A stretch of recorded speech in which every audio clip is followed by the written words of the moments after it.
We've gotten quite a few questions on your view of the Modi government's performance. I know you mentioned a couple of things in your speech: demonetization, polarization, violence. What are the 2 or 3 key things that you wish they could improve on?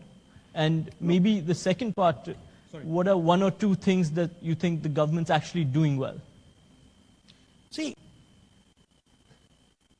I'm an opposition leader, but Mr. Modi is also my Prime Minister. Mr. Modi has certain skills. He's a very good communicator, probably much better than me. He understands how to give a message to 3 or 4 different groups in a crowd. So his messaging ability is very subtle and very effective.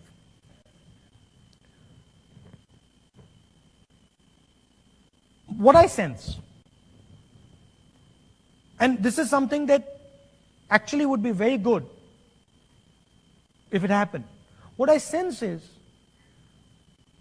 that he doesn't converse with the people he works with. I mean, even members of parliament of the BJP come to me and tell me that you know, sunte nahi.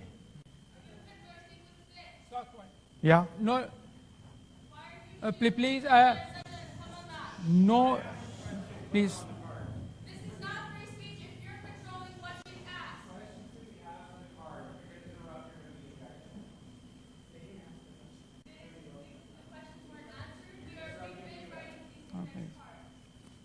I'll tell you what, I'll have a conversation with you after this.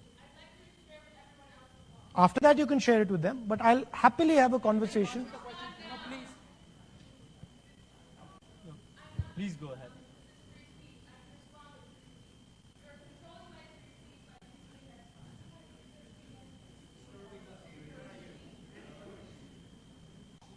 Carry on. What carry on? Where were we? We were on, you were talking about the Modi government's performance. So one thing that I think would be good is if he would speak to the people who work with him.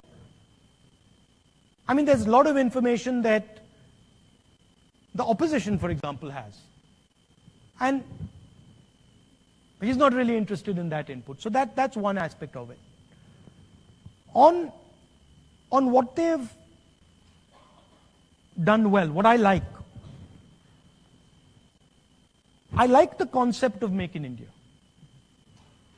But the orientation of Make in India is slightly different than what I would do.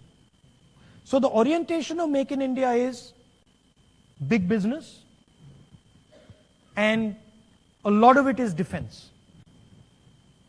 My orientation of Make in India would be small and medium businesses. See, big businesses in India already have a lot of play. So my thing would be to carve out a space for small and medium businesses and bring in experts like you from Silicon Valley and actually think about taking these small and medium businesses and transforming them, as I said, into global companies. So I do agree with the idea of Make in India. I like it. Orientation is slightly different. You know, Swachh Bharat is something that Mr. Modi likes. The idea of hygiene, I think it's a good one. I don't think it's a bad one. You know? And I think the sort of stuff that they're doing on open defecation and stuff like that, I think that's not a bad thing. I think on foreign policy, our basic design was have relationships with people around us.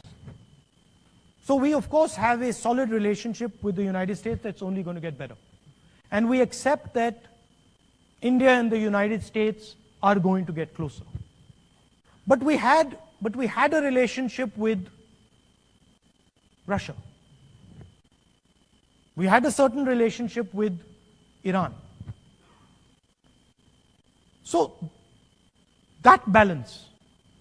For example, Russia today is selling arms to Pakistan. It's not in our interest.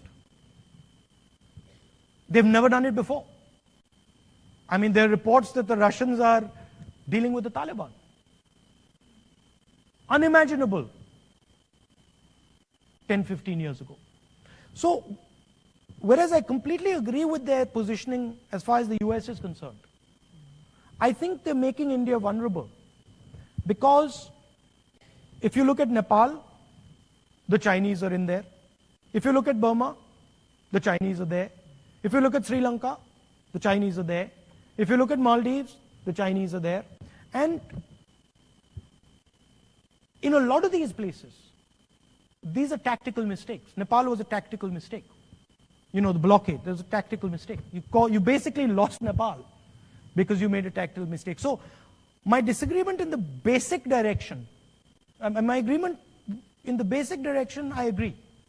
Friendship with the United States, close bond with the United States. But don't isolate India because it gets dangerous. Last question. You should ask the last question. And